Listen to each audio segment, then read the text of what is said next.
All right, so today we're going to be roasting up a bag of our blueberry coffee. So this starts with one of our breakfast blends, actually. So we're going to take our Colombian Supremo coffee here and our Brazilian Cerrado, and we're going to make a nice little blend with these two here. So we're going to crack open our Brazilian and take a look. So as you can see, the unroasted coffee has these small, little dense, hard green beans, actually. They smell a lot different. They feel a lot different. They look a lot different. This is the little seed that was inside of a coffee cherry at one point. And, when they're roasted, they expand. The moisture cooks out of them. They lighten up. They smell a lot better. As you can see here, there's a small little layer on the outside that's called silver skin or chaff. And we'll see that come off in the roasting process. But pretty cool to see them before and after. So this is the process they go through as they roast. So we're going to go ahead and weigh out our coffee here. Going to throw a little bit of our Brazilian in there. Like I said, we do a 75%, 25% mix. We're going to go ahead and blend those together. I mix the beans up before I roast them. Some beans kind of roast up differently, but I like to roast or mix them up before. Then I portion them down into these little jars, and we're going to do some small batches to get this bag here. So this is our actual roaster here. On top, we have our chaff collector. This is the roasting chamber, and down here is the actual roasting element itself. Down here, we have our controls. We have our fan speed. It's a knob that speeds it up or slows it down. We can control our temperature, and it has a built-in timer on it, so we can program it. So we're going to pull off our chaff collector here. If you see, the inside of the roasting chamber has these holes on the bottom and a grate there. That allows the hot air to come out of our roasting chamber down here. So we're going to take our first portioned batch, throw it into the roasting chamber, put the chaff collector back on top, and we're going to go ahead and set our timer here. This is going to be a medium dark roast, so we're going to set our timer for 4.4, which is just a little under 4.5 minutes.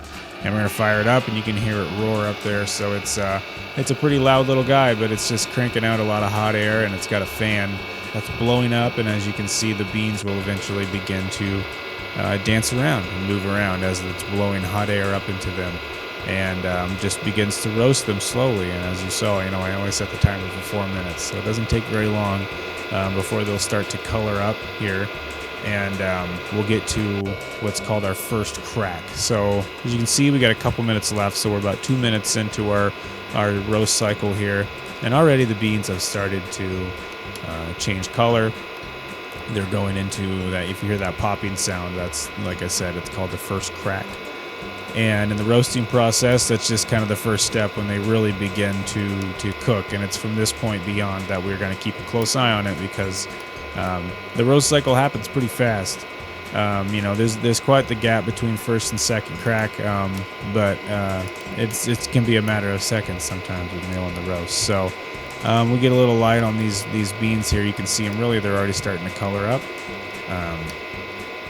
You might see a couple that have gotten a little dark, and that's just from, there we go. So maybe like getting trapped down in the bottom, and not being moved around and all. But all in all, they're looking pretty consistent. You may see some oil coming off of some of the beans. That's just the oil that's released. If you get dark roasted coffee beans, those are going to be really oily. That's just the natural oil that comes out of them. So we're going to keep roasting here. We're going to keep looking forward, and we're going to get to what's called our second crack. So we're about 45 seconds left on this roast cycle here on our timer, and as you can see, they're pretty dark. Darker than they were. They're not burnt by any means, but we're getting close to what we want here, actually. So you can see they're moving around a lot more. They've really lightened up. They've expanded a lot too, and we're actually going to go ahead and call this, because as you can hear, rather, we're getting into our second crack.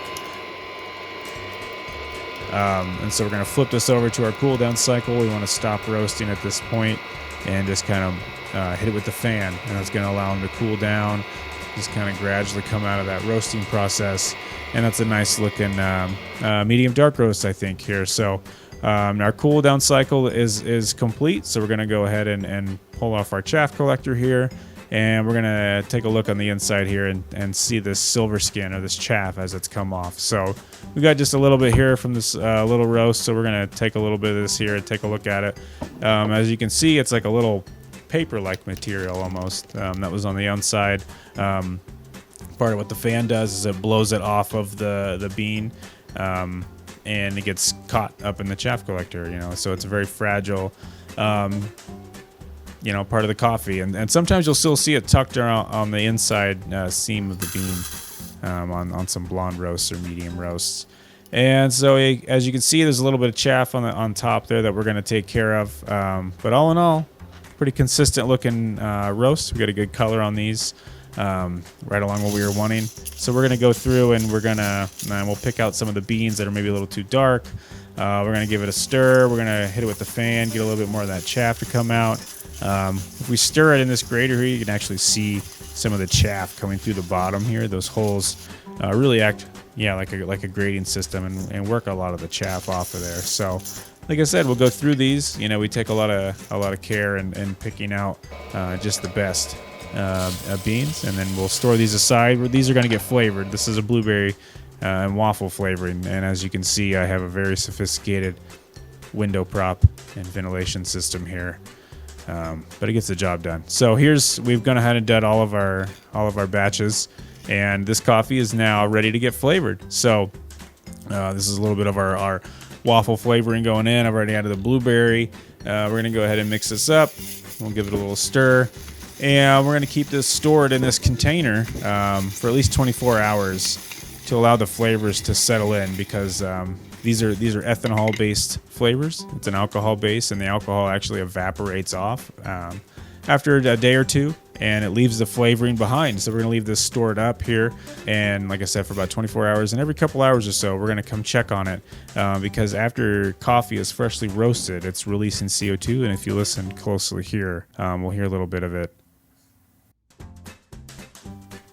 So this coffee's all ready to go. So thanks for watching. We're going to get it all bagged up, labeled up, and off to its rightful owner.